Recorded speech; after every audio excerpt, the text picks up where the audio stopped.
I've never seen a diamond in the flesh. I cut my teeth on wedding rings in the movies, and I'm not proud of my address. We're not just building muscle, we're building men. In the quiet hours, in the unfiltered moments, in the conversations that happen before the world wakes up. This is the Glue-OOM, where brotherhood forms in the dark so we can lead in the light, where vulnerability is strength and leadership is handed from man to man, one story at a time. Our mission is to empower, exhort, and inspire men to achieve their best selves through stories of reinvigorated male community leadership.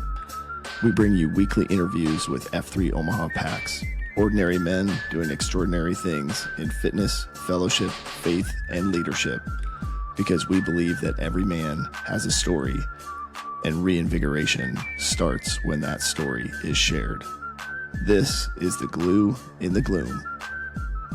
Shout out to our sponsors, Avior Wealth Management, Liberty Core Real Estate, Major Team Mortgage, Exclusively Eye Care, Omaha Laser Dentistry, and McNamara Law Firm. We appreciate your support. Are you or someone you know in the market to buy a new home? Well, if so, check out Major Team Mortgage. They specialize in home purchase and refinance home loans.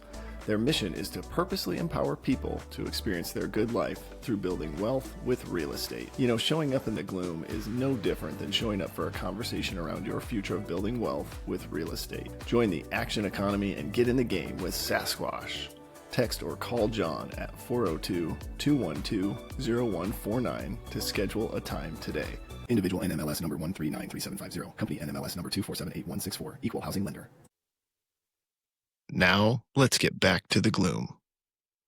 And we're live. We're here at the Nomad in downtown Elkhorn, or Old Town Elkhorn, as we like to call it. Man, I'm excited for this guy. Some of our pre-conversation, you may not be able to see this from the view that you currently have, but he is wearing his favorite AO's shirt, which is the brightest AO in all of F3 Omaha, also known as the bullpen. That's right. So shout out to the bullpen guys. And also we've had some good conversation about 90s, early 2000s rap music. I'm sure we will bring that up, but I got my man Switchfoot, former Site Q, out at the Wild Kingdom, and man, we're excited to just get your story. So this is going to be fun. I'm excited and would love to just hear kind of the EH story, first workout, how you got the name, but also maybe give us a little bit of background, like what was going on in your life before the EH story.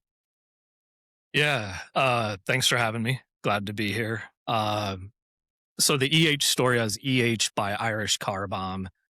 And I've known Irish Car Bomb for probably close to 20 years. He would do off-duty work at Oakview Mall, and my friend worked at Oakview. I grew up in South Omaha, so I would drive out to the mall to, try to pick up Millard girls and, buy skateboard parts at a discount. And so my friend had known him from working mall security, and I had just come to know him. And so him and I and a group of people, we would do a lot of runs together, probably about 10, 15 years ago. We'd, meet up to go run, do a variety of races. And so my friend that I knew Irish Car Bomb through had since moved away, but I'd still see him at stuff and still kept in touch with him. And so the EH, so I was familiar with F3. Like I said, grew up in South O. I went to high school with Nugent, with Sweet, with Stranglehold. We were all in the same graduating class. So I had seen the videos on Twitter and kind of knew of it a little bit. And ICB would text me about it. Well, April of 2023, my cousin is doing a book signing at a coffee shop in downtown Omaha for a children's book that he wrote. And a bomb threat was called into that coffee shop. It was, there were some contentious issues going on in the Nebraska legislature at the time. And, the coffee shop was, on one side of those issues. And so they were getting threats against it, just unrelated to my cousin's book signing. But we were there, and ICB was one of the responding officers. And so that was on a Saturday. And he would, ICB is just great. He's a great, he was a great cop, a better man. And he made sure the situation was safe. But then, watching him with my son and, the kids there, kind of show him the cruiser, give him stickers, watching that, community aspect of it was really cool. Well, then he used that as a prime moment. I'll never forget my son was like in the cruiser, like hitting all these buttons he probably shouldn't have been. And he's like, "Hey, what are you doing on Monday?" And I'm like, all right, tell me more about it, And he said, "Oh, it's great. I think you'll love it. I know you love like, being physically active." And I had really fallen off for running and working out because life had intervened. And so fast forward. So I was like, "Well, what time do I need to be there?" He's like, 4:40. I'm like, 4:40, like that's early, but I didn't know any different. So I showed up, it was Titan Alley. I showed up for a Smurf for my first workout. Thought I was like, after that first mile, I was like, I don't know what I'm going to do. Like all these guys, and Farva was there. I went to grade school with Farva at Saints Peter and Paul, and he was a few years older than me. His twin brother was my like 6th grade reading buddy when I was in second. So cool. South was a small place, so you have all these connections. And I was like, man, I was like embarrassing myself in front of Matt Skradsky, like, gosh. So like I get through it. I can't do the last mile, and I'm like, oh man, that was brutal. He's like, great, now we're gonna go over here to Stormbreaker for the beatdown. And so I did a Smurf at Titan Alley where I was named, and you could tell they had never named somebody at a Smurf. They just ear tag and Animal House, they just didn't know what to do with themselves on the naming. And so was named by a bunch of people that don't know anything about skateboarding, and went over to Stormbreaker after, and I've been consistent and coming back since then. Yeah. Tell us more about your journey with skateboarding. I'm curious, like, do you still do that? Were you into that? Like what would have been a better name for guys that don't know about skateboarding? Take your last question first. Somebody at the Stormbreaker was like, man, we should have named him Kickflip. I'm like, heck yeah, like that's a cool name. Yeah. And then I think it was Farva's like, nope, you already said it in the video. You already said it over here. It's his name. It's like, I guess rules are rules. So no, in the circle. So yeah, I grew up skateboarding, got really into it in 7th grade, and just kept at it,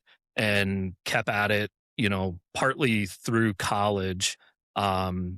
And then just kind of picked it up, I'd pick it up, put it down. Yeah. And then when my kids started learning to ride a bicycle, I would jump on my board next to him because I didn't want to run next to him. I didn't want to ride my bike next to him, but I could skate. I could still move around. So yeah, to this day, I still, I can ollie a curb. I'm nowhere where I used to be. That's like all things. Can you do a kickflip?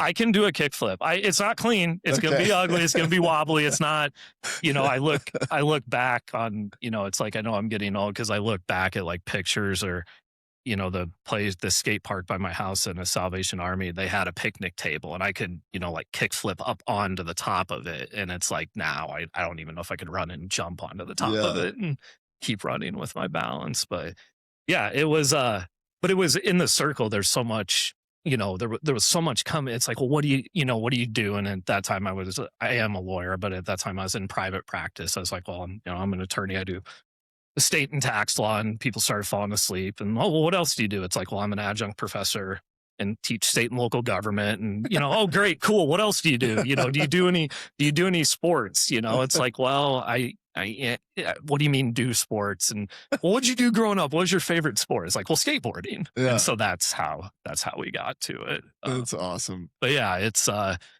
fun. The skateboarding, it is a big part of it has always been a part of my life since 7th grade, but it became a big part of my life when I was in law school. I, have to apply to be a lawyer to the Supreme Court of Nebraska, and they have you do a background check. And I received a citation for skateboarding. There's a city ordinance in Omaha that you cannot skateboard, bicycle, or rollerblade from like, the riverfront to 24th, from like Leavenworth up to, Cummings Street. It's like a banned area for doing that stuff. But that's where all the good skate spots are.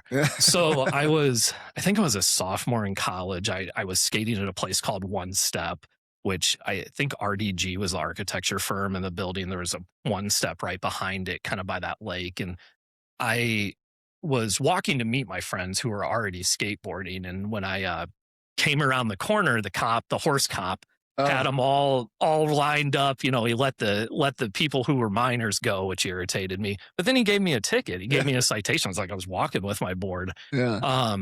And so I was a runner for a law firm at the time. And I think one of the ways they hazed one of the clerks was, well, if he wasn't doing it, you're going to defend him in this. So fast forward, it was a very uneventful case, you know, pleaded not guilty at the initial court of hearings. And it was like $1 fine plus court costs. But it's like, Your Honor, I'm standing on principle, which I was a dumb kid. I didn't know any better. And anyway, so it got dismissed. But fast forward 20 years, I'm applying to be a member of the Nebraska Bar Association, and I had to disclose because it was a citation that I received that was criminal in nature. And so I disclosed it, and I gave them like the printout that you get from the court system that said it was dismissed. Well, fast forward, I submit the application. A couple months later, I get a letter from the Nebraska Supreme Court, which makes your heart drop, you know, Gator knows going through. And it's like, oh my God, like, you know, dear Mr. Matulka, we need more information about your criminal record, specifically your citation and arrest dated, you know, April, whatever, 2000. I'm like, skateboarding? So during COVID, I had to go to the Omaha police station. I had to go to the downtown headquarters because none of the precincts were open and get a certified or like an official police report. And then I had to go to the county court and get a certified disposition where they like stamp it. Because apparently the court commission, you know, all love to the court commission. They're great. You know, they do great work.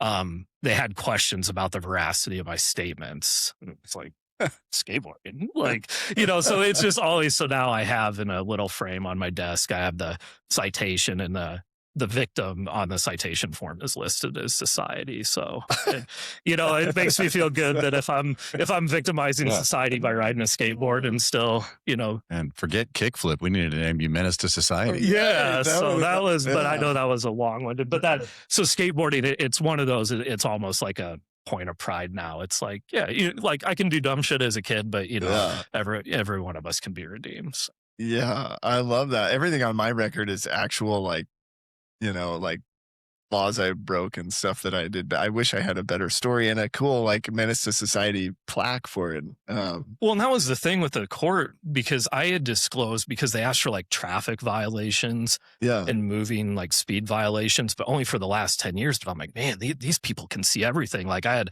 a willful reckless driving because, you know, I grew up in the Fast and Furious street racing phase, all this stuff. And they're like, Mr. Matulka, you didn't need to disclose any. It's like I was on probation for a year for driving. Like I had to show up and meet a probation officer and pee into a cup, and you don't care about that. But you care about skateboarding. Even if I did it, which I didn't. But if I did, like, really? Yeah. Maybe it was a slow year. That should be, we need an F3 AO. Somebody needs to come up with an award just that like with, you know, the victim is society, right? That's, I love it. Oh. You know, it's also interesting to me, like all of this really, really cool stuff that most guys do professionally. Like none of that was like, no, we can't use that to give you a cool name. We got to go, like, let's go deeper into the, you know, but, well, so kudos to ICB for having you start on a Murph or with a Smurf and a Beatdown. So I'm sure, like, what was that morning like after that? Were you just gassed, or what? How did that go? I was gassed, and I honestly, that was a little over 3 years ago. So I think I did come out the next day, and I don't remember where I went, because I was kind of going where ICB was going at that time. I lived in Westo. I lived right by Mission Forge at the time, but I think I may have went to Sanitarium, and then, but yeah, I started out, I 3 to 4 days a week, and I've stayed consistent. I'm now 5 to 6, but I've always, but for some just life happening and life intervening, but it was one of those things. I had tried, I just, my periods of, I transitioned jobs. I had my first job out of grad school, and then 5 years later, I started a new job in Omaha, and then I started a family, and then I decided to go to law school. So I worked full time and went to law school full time. And then, it just, I had a child. I had a child in law school. My mother-in-law got cancer and ended up passing away. It's like I had all these kind of just ups and downs, like every one of us has. And so, but fitness, I'd always try to make it part of it. But then after, you know, especially after having a son and then working full time, going to law school, it fell off. And so around the time that ICBEH me, my mother-in-law wasn't doing it. So that, you know, that was something. I have a friend he's a physical therapist. He's always like, your health is your real 401. Mm-hmm. If you're dead, you can't spend money. Yeah. Invest in your health. And so it was kind of that confluence of just life happening and things in my life. It's like, all right, I need to get back into it. I need that, you know, you need accountability. Like, I consider myself a very disciplined person, but such a fundamental part of discipline is accountability. But to be accountable, you need others around you. Like, we all rely on others to be successful, every single one of us. And if you don't have others there supporting you, you're not going to have accountability.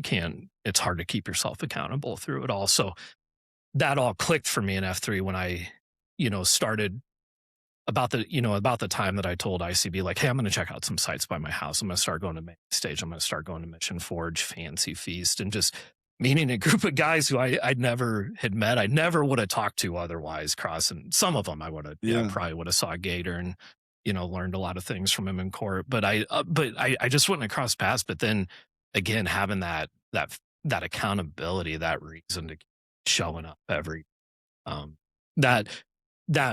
that was needed in my life, and I needed something consistent because family, professionally, it just, I wasn't having the consistency, and I needed something. So heck yeah. Came in at the right time. What did you do before law school? What was your first job? So graduating high school, I wasn't a very good student. So I worked, I couldn't get into UNO. I tried, didn't get in. I didn't have the math credits, and my ACT score was too low. So I started out at Metro Community College. I worked as a mechanic. I did that for about 6 years. I started out as a lube tech. My grandpa had owned a transmission shop and was a pretty well-respected car guy in Omaha. So he opened the door. I don't want to say he did favors for me. He did. But he opened the door, got me started at a service station as a lube tech, worked my way up to tech, and then I actually started working at a hot rod shop that built custom cars and motorcycles. And so learned how to paint and do all that. So I did that. Didn't really know, you know, if that was going to be my thing. My parents both always get a good education, get a good.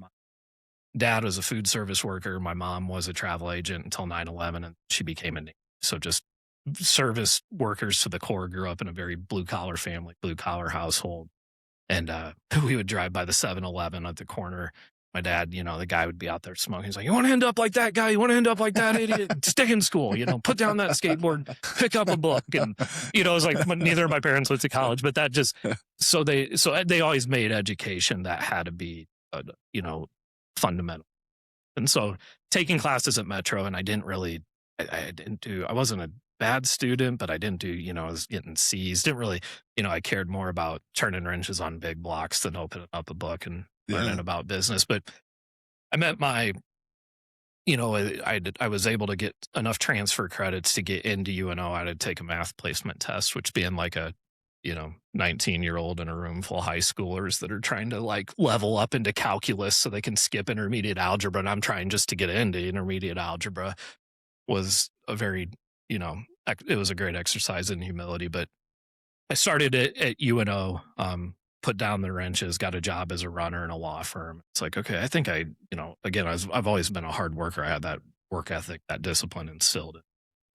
It's like, yeah, I think I could do this. And then I met my now wife, who is just, you know, brilliant. She's a very, very, very, you know, hard worker. She's very studious. She was a very good example. I didn't know how to study. I didn't know, again, you know, where I grew up. I remember, you know, my guidance counselor talking to me and said, hey, you know, there's people that are meant for college and there's people that are meant for trades, and you're a trade guy, you know, be okay with that. And so, you know, 2 bachelor's degrees, a master's degree, and a law degree later, you know, people are wrong. Yeah. But meeting my wife and you know, meeting Courtney and having her, you know, just be that be that person to keep me accountable, to show me here's how you can do and here's then what you can do. And again, having professors that were, for whatever reason that's still beyond me, to be invested in my success and just to do that. So I was able to, I went to college, I studied political science. And then afterwards, I wanted to go to law school, but I took the LSAT, got in the 7th percentile, and I worked really hard to do that. So I got I think like a 136 was my first score, which Gator knows it's a very terrible score. I couldn't even get into like Appalachian State, which is, if you have a warm body and a pulse and take the test, they'll let you in. So what do I do? Professor of mine that, again, I don't know why he was invested in my success, but he was. I'd actually went to Cuba with him in the summer of 2004.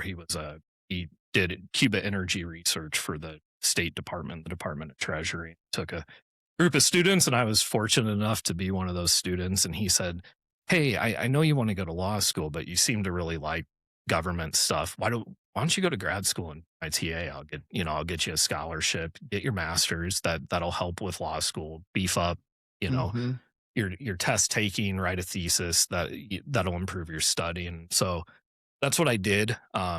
Dr. Alvarado, again, I can't say enough good things about him and other professors I had. I ended up getting an internship with the Department of Defense think tank at STRATCOM called the Global Innovation and Strategy Center. It was a competitive internship. Again, it's one of those, why did they pick me? But they did.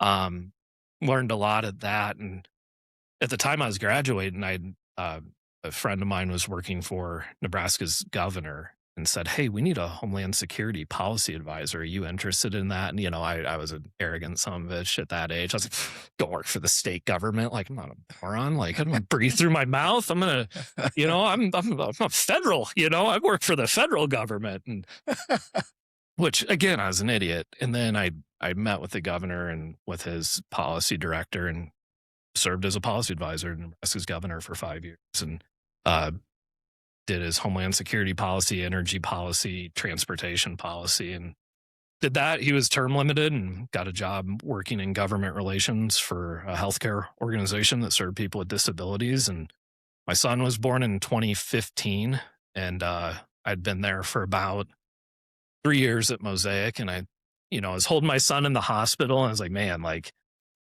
holy shit, like, you guys get it? It's like, man, like, I have to be an adult. I have to like do things. It's like, I want my son to achieve all he can in this world. And then it's like, shit, like, I need to achieve my goals if I want him, to go out and do those things. And so he was born in December of 2015. January 2016, I started an LSAT class, took the LSAT again for the third time. In June of that year, I drastically improved my score. Was able to get into Creighton, and then I was going to leave my job, and they graciously said, "Hey, is there a way that you could go to school and still work here?" I was like, "Well, I don't know." And so I had known somebody who had worked through law school and got it done, and that's what I did. So worked full time, had a kid, had a 18-month-old when I started, and about 3 years later had my daughter while in law school. And yeah, it was a great. I used to be ashamed of my journey because I couldn't, I'd see all my friends that went to their 4-year college right away, and then they went to law school right away. And, I was crawling under a car dirty while they're putting on their nice suit and going to, work as a first-year associate. But looking back, I'm glad I have that life experience, because it makes me an effective advocate, and I didn't always appreciate that. But now that I'm older and have a little more chance to look backwards at my life and how I can apply those principles moving forward, that I'm glad it happened that way. Wow. Man, first of all, just thank you for sharing that. I think it's so interesting because,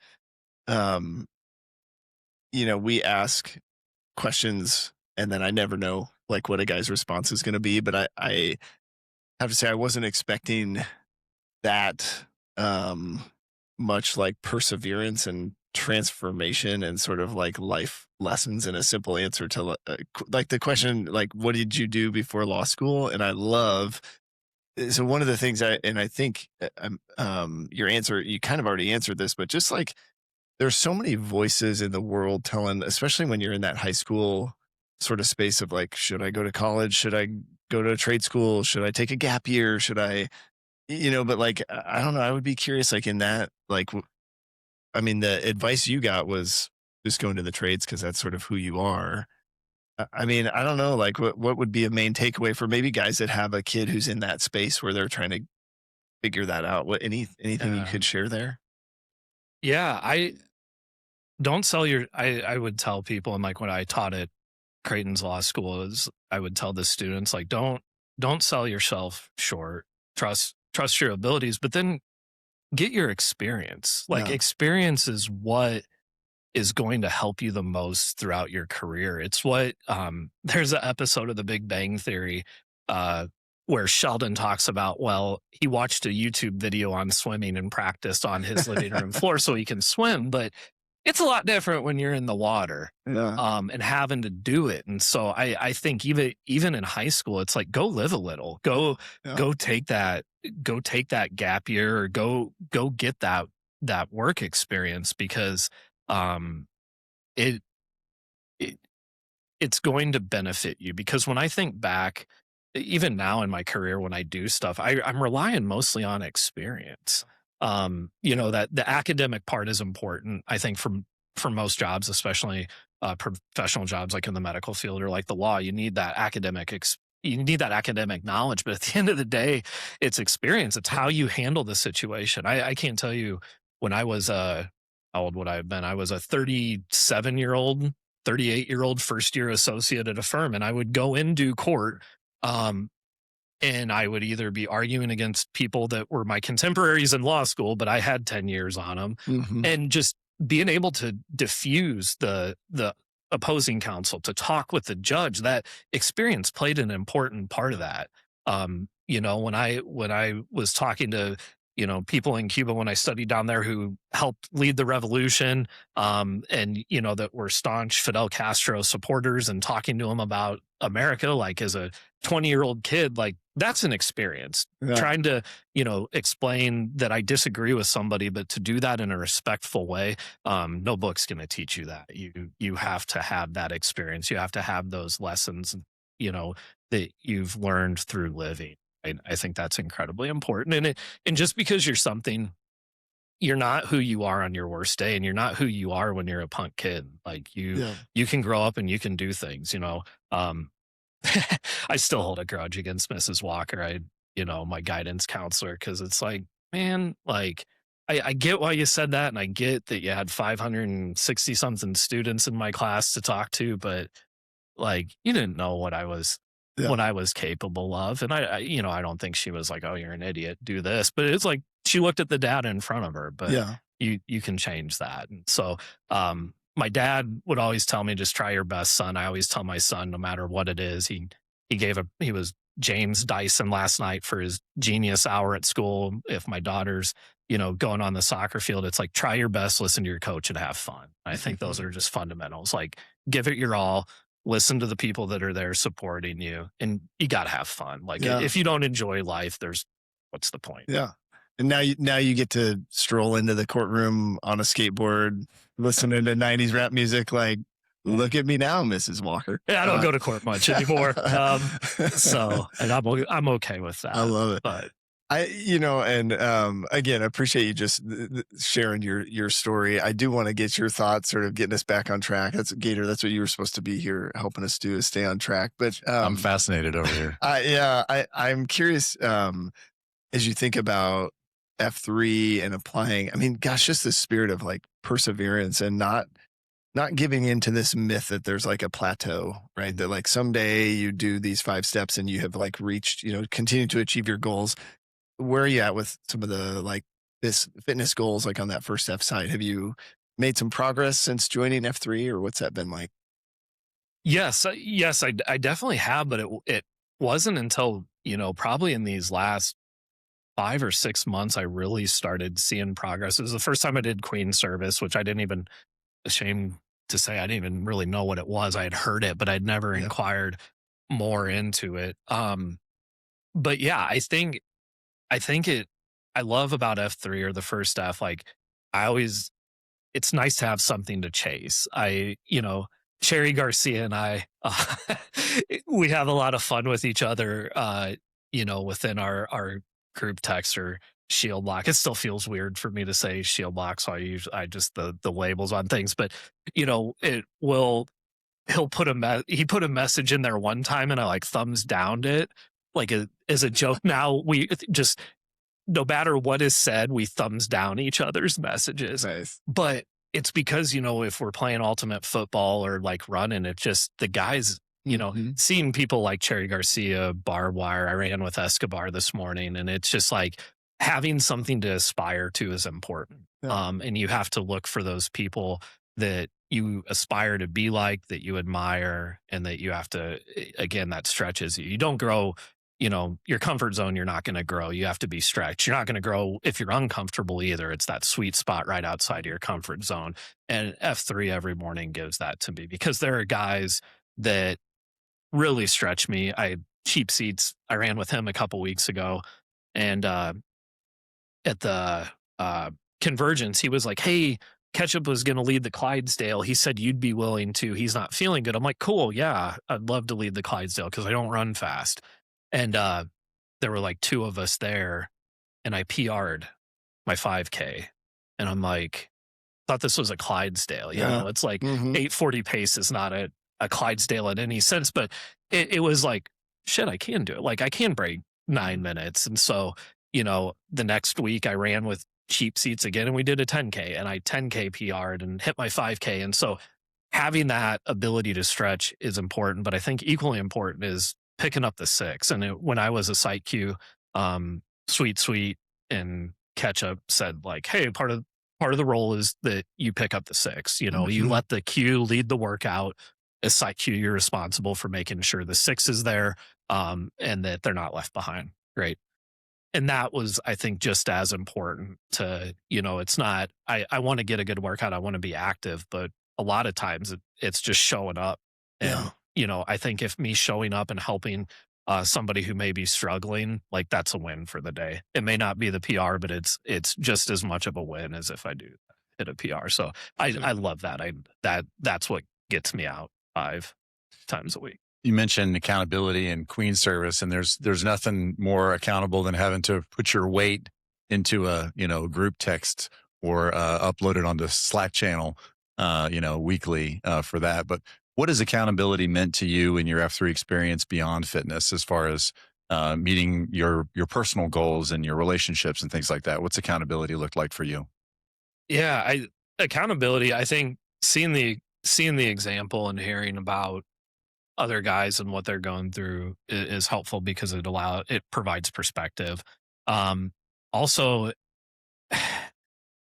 hearing, I forget which of the Glue-OOM podcasts, but it's like, would I say that to my wife? Or if my F3 bros were here and I said that shit to my wife, like, would they let me stand for that? And having that in the back of the mind, or, Scandal, him and I have become pretty close. We live physically close now. And, I'll be running and I'll say something dumb, and Scandal will be like, I don't know. And it's just having that almost unconditional feedback of like, you sure about that? Or, have you thought about it this way?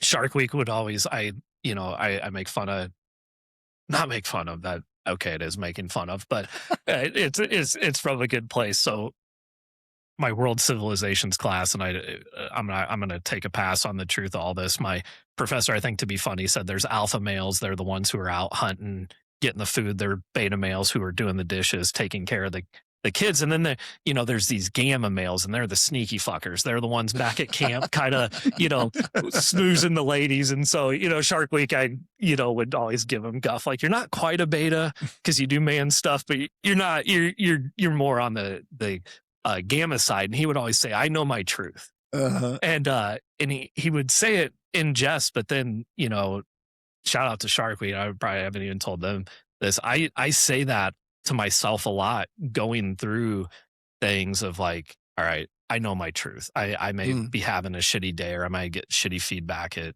work or something else, but it's like, I know my truth. I know what I'm worth. This isn't a reflection of that. Yeah. So that's been, so again, having those nuggets and having just people to talk to and call you out, but just more to talk to, more to listen. That's accountability for me. Heck yeah. You've mentioned several different guys, right? As you're talking through your journey, and just kind of curious, something that I know, and it could just be me that's awkward about male friendships. I don't think outside of drugs and alcohol I ever learned how to be friends with somebody. But how have you built those relationships? Because I just hear you rattling off guys' names that you're like, well, I'm close with this guy and this guy and this guy and this guy. How have you done that? What's sort of been your approach to that? Yeah, just showing up and talking to people. I know it's not going to surprise anybody listening, maybe a few, but I like to talk shit. Like if you follow me on Twitter, it just that kind of good natured ribbing. That's how I got to know the bullpen guys. And it was Bernie. One day I was up there for milk carton, actually, his wife and my wife grew up together. So I've known him for, pre F3. But it was, Bernie, I said, hey, man, like your Twitter, it says like the darkest AO, that's not right. Like, Wild Kingdoms, the darkest. He's like, what? I'm like, yeah, like that was established in like, 2019 or whatever. Yeah. Like it's like, you're not you can maybe be the darkest in Bennington. Right. He's like, oh, okay. Well, then when Slim Jim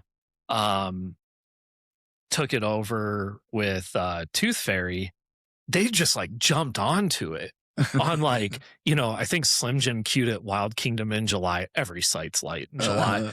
And so we got into that back and forth, but that camaraderie was built. It's all good nature. I think the world of those guys, it's anything that you do ever read on Twitter. It's not, I don't really think legally Bennington is a city of the second class under Nebraska law, but I really don't think they're second class people in the pejorative. But it's just yeah. So I think just that camaraderie, right? It's we're out there, we're having that shared experience with one another, where we're all working to be better. We're working to grow.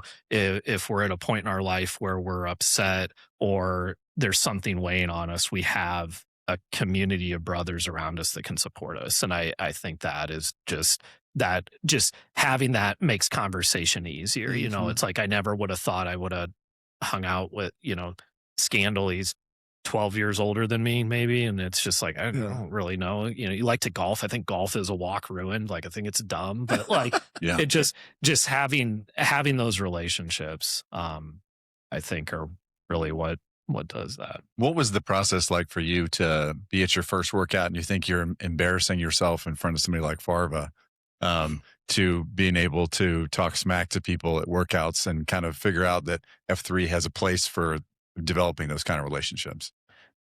Yeah, it's just my mouth is always written checks my ass can't cash ever since I've been a little kid.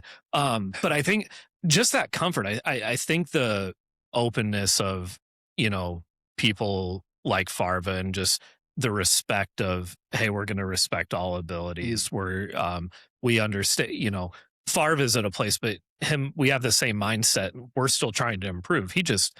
His improvement's going to be a lot faster than my improvement, or his time to improve, or whatever it is he's working on. But we all start with that same goal. I, worked in politics and still do for my career. And with all the, back and forth and just the combativeness of politics, it's like most politicians all have the same goal. Like, we want a good, safe community to raise our families.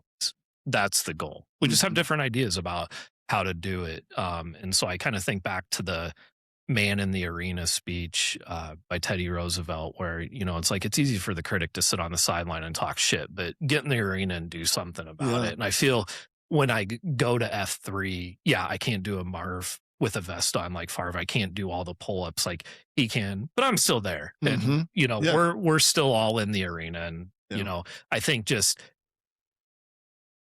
I know I'm not quiet and I know I'm talking a lot, but first showing up, I didn't talk to a lot of people. It's like kind of have to get to know them. Even, Plague, I remember you had said, I don't know if it was on your Twitter, or you said something about your VO2 max and trying to get it to a certain thing. And I'm like, shit, like, I'm like barely in the 40s. And he's like trying to go to like 60 or whatever. Yeah. Or like, Gator, it's like, big deal at Fraser Striker. I see him on TV. But then it's like, I get to know you, I get to talk to you again, because we're all having that shared same experience, and are, really coming at it from the same place. And that makes it easier. That's like, once I know that, there's that inherent level of trust. I've always been big on the seek to understand before being understood. I would do that a lot with my clients. I volunteered in eviction court during COVID a lot. And it's just like, I need to understand where you're coming from. I need to understand who you are before I open my mouth and say something, whether or not that's talking shit or to try to be helpful. And I feel like, especially in today's environment with so many things, it's just, what's our reply? What's our reply? What's our reply? But it's like, if I take the time to like, okay, now I understand this. I understand why this is, then it's easier just to open the door and develop those relationships, because it creates that level of trust.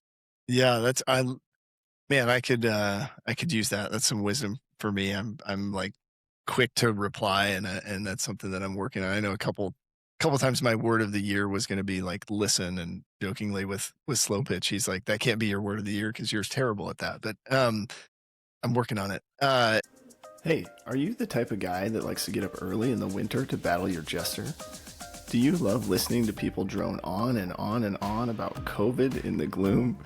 Would you trust your vision to a guy nicknamed Cataracts? Well, if the answer to any of these questions is yes, fellas, you have bigger problems than you think. Dr. Cataracts, aka Dr. Wolf, can't solve all of your problems, but he can certainly help you solve the problems related to your eye health and vision.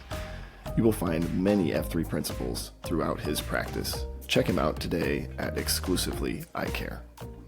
I would love to hear, like, as you're thinking about, this journey and kind of just the spirit of perseverance is, that word just keeps coming to mind, of just all these sort of like proving yourself and the world around you, like proving it wrong, right? That you can do it. But curious on the third F side, like, where does faith come into the picture for you, or what's sort of your view on that? And would love to know, like, did you grow up was faith part of your life growing up, or is it what's your story there? Yeah, faith, that's a tough one for me. So I guess what I know about faith, there is a God, I am not him. Those are the things I faith. I grew up Catholic. I went to the same Catholic grade school that my mom did. I had a few of her same teachers who reminded me that you are not like your mother, which was always fun. When I started, we would have mass more than once a week. I don't remember it being every day, but I used to sneak out and go behind the utility building and, practice my karate kicks during mass. And I remember in 5th grade, they taught us about the Constitution, and the First Amendment, has your freedoms of speech and assembly and religion. And so, well, this says I don't have to do all of this over here. Well, after many discussions with the priest and my teacher over the recess, I learned that's not what that is, and that I still have to go to mass. So it was growing up Catholic, being raised Catholic. It was always hard for me to have the connection on a deep spiritual level, because from the time I was little, it just was like, you go to church, you show up. And so I did that every Sunday through probably 8th grade, 9th grade. And then it was kind of, my dad, he would work, first shift or third shift. So like, Dad's not, I don't, why do I need to go? I'm an adult in the Catholic Church. I've been confirmed. And so it just was, I've always been skeptical. Faith is one of those things that I've just been, it's hard for me to reconcile. I worked for a faith-based organization for 9 years. Our VP of church relations who was a former Lutheran bishop in Nebraska. We'd go to lunch all the time. We'd have these like deep spiritual discussions, but I still would walk away like, okay, I get what the Bible's saying, you know, what the point of it is. And I get that, you know, God had bestowed free will upon us to, you know, look at things and interpret things. And, you know, it's always been hard for me, to wrap my head around. And I don't try to be a skeptic. I feel naturally by virtue of my profession, I question things. Skeptic's the wrong word. Maybe I'm curious about, you know, I meet people that have such a strong connection to their faith. And my wife was also raised Catholic, and we've kind of taken a faith journey throughout our marriage. We were married in the Catholic Church. We would go to mass every Sunday. Around the time my son was born, and, you know, having him baptized, it's like, do those Catholic values that are promoted, do they really align with the values and principles that we have? And then having to be responsible for the faith formation of my son and now daughter, and what does that look like? So we tried out, you know, a Lutheran church, and just kind of kept coming back to the Catholic Church. And it's like, is that because we're comfortable there, or is it because we're drawn to something there? And we could never put a pin on it. And so recently we started going to a new church, which is out of our comfort zone, in that it's, you know, it's non-denominational. They have a band, they do, you know, like worship. It's very different from Catholicism, not in a bad way. It's just different. Yeah. And so, but it's again with for me anyway, it's, what are my kids getting out of it? What are they learning? How are they learning, you know, to cope with stuff? When my mother-in-law, when she found out she had cancer, you know, it was a very hard 10-month battle, quick, hard 10-month battle before she passed. My wife was teaching CCD for my son. And it was one of those, like, why are you doing this? Like, you're working, you're getting your doctorate, you're the primary caretaker for your mom, you're doing these things for the kids. And she's like, because I need our kids to know about their faith for when they deal with hard times, like what, you know, they're going to have to deal with when they lose a person very close to them, and, you know, what happens to, you know, the soul of that person afterwards. And we need to do that. And so that kind of jarred me, you know, as one of those kind of slaps upside the head, like, come on, like, you need to lean more into this. And so it's a process for me. It's just not something, you know, I don't have many conversations with people around faith, just because it's something that I don't know. It's something I need to grow at. I just don't know the best way to do it. And it's one of those, I just revert back to not saying anything about it, because there is a level of discomfort there, but it's just because I just don't understand a lot of it, and I need to work on better understanding it. But I also haven't put in the effort I probably should to do that. You started by mentioning, you know, that there's a God and you're not him. You know, and I think at its core, the third F is about understanding that there's something greater than yourself going on in third F. Has there been opportunities for you with the third F to experience those kinds of things? Because that seems to be like a core belief of yours, is that, you know, you believe in something greater than yourself. What kind of opportunities has F3 allowed you to kind of explore that? Yeah, the biggest parts, and at least I connect it to faith. I don't know if everybody does, but the acts of service for others. I was in Scouts growing up. I'm an Eagle Scout. It's always been important to me. And so there was during a pivotal time when I first became a father, I read a book called The Road to Character by David Brooks. And in that, he talks about your resume virtues and your eulogy virtues in our society. So focused on the resume, and we forget about the eulogy.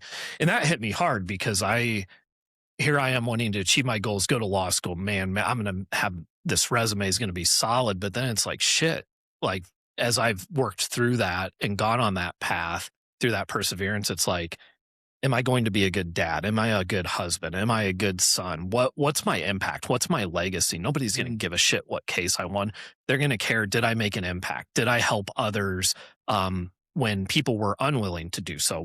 Did I charge in and do what I can to do that? And so that's been the biggest thing in the volunteer opportunities, the ability to go perform those acts of service on behalf of others, just to meet people where they are and lift them up. Because again, we all rely on others to be successful. You know, and that sense of community, since I was a first grader and a tiger cub to doing a service project at the St. Joe nursing home has not changed. Like we need to help people in the community for regardless of the reason that they can't help themselves. We have to be that advocate. We have to be that light to injustice. And that's an incredibly important part for me. And the third F allows me to do that. I'm just thinking about how impressive your resume is with Eagle Scout on there, because there aren't many of those around, and I don't know how we're doing at getting young men to achieve that. My father-in-law's an Eagle Scout, and I talk all the time how much I just want to be able to tie a knot, man, that stays tied among all the other things. But I just can't help it but keep thinking about this piece of your legacy that is like so valuable for people to hear, that like don't let somebody else place a limit on what you can achieve and the impact that you can have. Like I just keep hearing like somebody told me I couldn't do this, and guess what? I did it, or I told myself I could do this and I did it. Where does that come from? Like, where do you think that is? That something your parents, you mentioned them a couple times, but like this drive to just like sort of prove, like set the bar a little higher, or prove yourself or prove others wrong. I don't know. Yeah. And I haven't looked at it.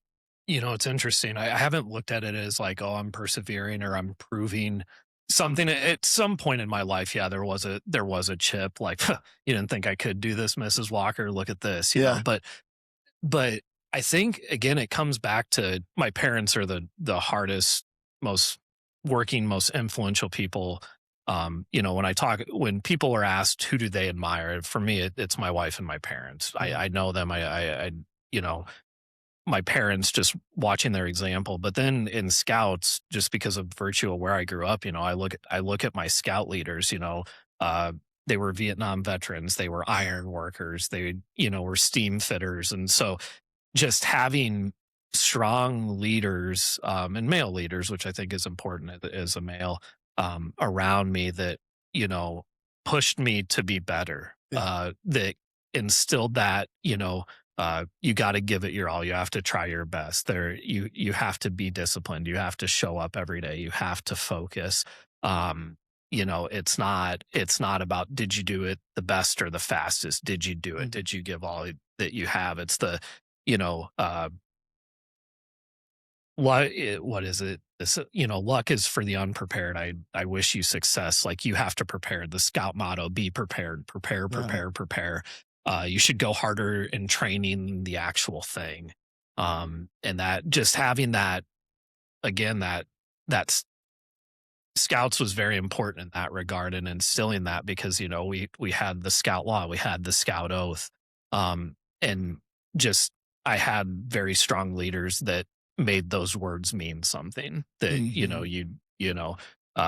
that, honor is important. Like honor, if you need it defined, you have none. Type stuff, and just having those core values instilled at a young age has just helped me. It's like I may not be the best I may not be the best in the room, but I'm going to be the hardest worker. Like when I would show up to law school or anything, it's like, you may be inherently smarter, you may be able to write better, but I will outwork you, and that let's go. Yeah. So. Heck yeah, I love that. I'm curious how, when you think about, so like leadership, right? And in F3, we, give guys a flag, right? You get to be a site Q or lead a workout. How did you take some of those principles or mindsets and sort of use them as you led at Wild Kingdom? Yeah, I was incredibly excited to be a site Q. But it wasn't, I enjoyed being able to plant the flag and provide that space for men to come and get better, no matter where they were at. And every morning I would drive, I would get to the site about 10 minutes before the pre stuff. I would plant the flag and I just would sit there alone. usually. And it just was, okay, the queue is going to lead the workout, but I'm going to be here for if somebody needs it. If they need to be picked up, if they need a chat about something, I am here. Like I am a caretaker. This isn't my site. This is our site. I'm here. And that just doing that. And then again, I like to talk shit, but also using that as a motivator, like, hey, let's pick it up. Or I would see, somebody slacking or, hard hat with his weight vest, like, oh, that's all the faster you can run it, as I'm not in a weight vest. But just because, he would pick it up, it's like, okay, now I need to pick it up. But again, just creating that space for men to meet them where they're at and to encourage them to be better. That I think is fundamental in a leader. To, again, it goes back to the seek to understand before being understood, to why somebody is doing something the way they're doing it, and if they're achieving what they want to achieve, and how can I help to. How difficult was it for you going in to be a site queue where Ketchup had gotten the car out of the ditch somewhat from Mufasa, and you had to get the car even more out of the ditch? What kind of challenge did that present to you, being in Mufasa's tree of leadership there? Mufasa, yeah, that so Sweet, I got the flag from Sweet. I started going to school with Sweet in 7th grade.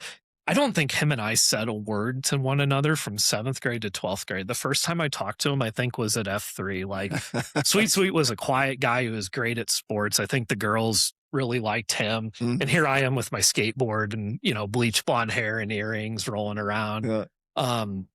But yeah, Ketchup was the site queue when I first showed up to Wild Kingdom, and him and Yodel, I think, was a site queue of the Armory, and they had like this like video beef. And I'm like, who are these guys? Like, what are they? And Ketchup was always, and it's funny because I was like, man, it's a grumpy bastard. But now him and I are kind of lumped into the same, like, same bucket. But yeah, Mufasa was always interesting because you would hear the nicest guy. And I don't recall the first time I met him, but I was just like, why are they calling this guy the nicest guy? That's self-proclaimed, yeah. But then when I was getting ready to take the flag, he's like, hey, you should take me to lunch. I'm like, you want to go to lunch? Like, that was such an awkward way to phrase it. But it was great. Like, we went to lunch. He talked about the role of a site queue, being a site queue. And I was like, man, I'm nervous. Like, I don't want to fuck this up. Yeah. I don't I've never done this again. Like, people rely on this site. It's an OG site. I don't want to screw it up. And he looked at me and like that like incredulous look that he gives people just naturally. And it's like, the fuck? It's a free workout group. It's like, you're a volunteer. Like, who gives a shit? And I'm like, oh, great leadership advice. But that was perspective of like, okay, like, tone it down a notch. I don't have to have my like strategic plan with my thematic goal and all these like KPIs under it of, all right, what's the leading, what's the lag? He just said like, hey, like, just make sure guys are there. Get your queue schedule filled and make it fun. So that changed my perspective of that's great. Mufasa. Is great, and great leadership advice. It is funny, right? Because we some guys will go into that site queue role, and it's like some guys think, well, all it is getting guys on the schedule, and it's like, well, no, it's more than that. And then other guys are like, well, way overthinking. It's like, well, it's not quite that either. It's like this thing in between. And I loved just the way you worded that, right? Is like, this is our site, and you're really a caretaker, and that is something I hope all of our site queues realize, is like picking up the 6, but you sort of added this, like, not just in the physical sense, right? If some guy is there and is struggling, maybe emotionally or whatever's going on, like picking up those guys too, because you never know who's going to show up and what. My first workout, I was still high as a kite from the night before, and nobody knew it, but they were all there, and they just get to be a part of that journey. So I love that, and thanks for serving in that space. Absolutely. Also, would love to hear succession planning, and how did you sort of manage that or handle that? Yeah, it was, going to the leadership meetings that you both were at and leading, and just hearing. Before I even took the flag about succession and Sweet, it was, when he approached me, I said, well, yeah, I'd love to, but Urkel and Baby Shoes already asked me. I was like, but I really don't want to, like, yeah, I go to the main stage, but like, I was like, I really don't want to be like a co-site queue because they're talking with like Smelly Cat. Not for any particular reason, just because I didn't want to worry about like coordinating. It just was like another thing in my mind. And I was like, I know, like, we grew up together, even though I've never talked to you before this. But it's like, I like the Wild Kingdom. I've consistently Tuesday, that was always where I had gone. So I had it in my mind. Well, then the moment I knew, I had Joe Camel, I had a couple, like Joe Camel scandal in mind. And then Joe Camel and we were playing disco one time, and he caught a pass over me, and he like burned me to catch that pass.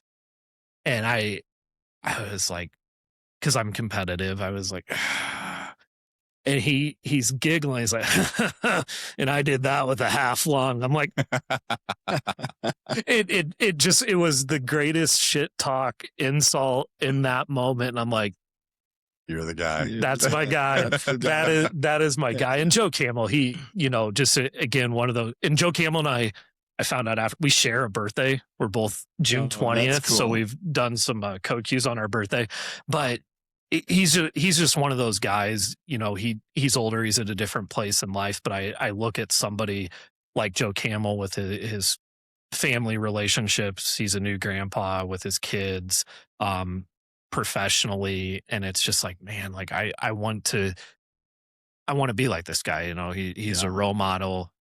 It's again, I think whenever we're asked like, oh, who do you admire, and we, Teddy Roosevelt, because he jumped off his horse and killed a cougar.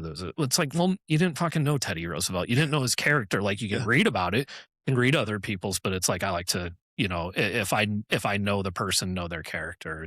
Joe Camel was that. It's like he'll do great with the site. Culture's the huge thing, it's you're creating that space, but like, people don't quit they don't quit their job, they quit their manager, and it's because of the culture. It's because of what that leader is, what culture they're bringing to it. And so Joe Camel, he's a very welcoming person. He has that fire in him. He has that dog that you can't read it in a book, and he has it. And I love that about him. So it was just a natural. Here you go. So heck yeah. Anybody that lets us name him Joe Camel after what he's been through, I think he can take some, he can take it and dish it out probably at the same any kind of ribbing whatsoever. Anytime. He's great, except he's an Iowa fan and he's from Iowa. Barring that, all that aside, he's a great person. I love it. Well, again, just thank you for taking time to tell us your story and just kind of share. I've learned so much, and I think it's just so cool to hear how, like, just the things you've been through, the experiences you've had will impact, I know, many guys listening to this, but would love to sort of hear, where you're at today. Where do you need prayers, support, encouragement? How can we sort of pour back into you?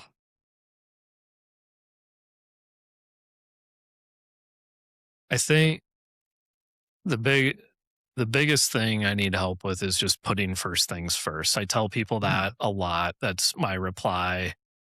If somebody says I can't make it to this because of this family thing or whatever, I'm like, great, keep putting first things first. I don't know if I do that as well as I should in my own life. I'm great at giving that advice. I'm not great at taking it. And there's some days that I let, my job win, or I let even F3, as much as I love F3, it's like I get short and crabby with my kids because they're goofing around and not wanting to get to bed. And it's like, I got to get up at 4 a.m., and it's just like, I need to put those first things first. It's not every, in 2 years, my daughter's not going to want me just to lay in her bed and bullshit about the day. My son isn't going to want to, tell me about something he saw on YouTube that blew his mind. And so I need to work on putting first things first, because I don't do that as well as I should. So any prayers for that. Do you think that's kind of the hard rub of when you have so much perseverance and you're willing to outwork everyone else, that everything can feel like a priority and you don't know, like the Concentrica, we'd look at that, and that's one model to look at it and say, where should I put all my effort right now? Yep. Being able to make those decisions. Absolutely. And that's something, and that's, you talk about the perseverance, but I look at it as, I went to law school and worked full time, but I stopped doing triathlons. Sure. It's like, I was a VP at my company before 30, but man, there were a lot of things I missed out on. I shouldn't have left the people I care about the most alone circumstances. So that's definitely, if everything's urgent and important, nothing is. And that's but it's like, I need to have that kind of more square life balance where all my sides are. It's a journey. Yeah, definitely. I was going to say, same thing. I mean, it's amazing to me how easy other things just creep in, and that Concentrica gets turned inside out, and then and that's partly the beauty of F3, right? Is you can go out, and wherever you go, right, there's somebody else there that's likely going through it or been through it. I haven't met anybody yet that solved that problem. So, let us know. Yeah. Well, again, I just love you as who you are, and just really appreciate you taking time to share your story, and appreciate you taking time to lead within F3 amongst all the going on. We'll do a little NAMO to wrap us up here. I'll start. We'll go to Gator, and then you can take us away. But Brandon Fleehardy, 40, the Plague. Mike Duffy, 43, Gator. Gator, Trump. Mark Matulka, 41, Switchfoot. Switchfoot. And what's the call sign? There isn't one. Farva tried doing some like stupid Switchfoot band lyric, and I'm like, man, listen to rap music. I don't know, don't do that. My question is, if your name was Kickflip, would you do like a little like kickflip kind of move? I can't even. Probably not. Okay. That's a lot of fuss for me. I'm not a big fuss kind of guy. So you're cool with no call sign. Good. Switchfoot. Just Switchfoot. Leave it at that. Yeah. Awesome. Appreciate you, brother. Have a good day. Thank you.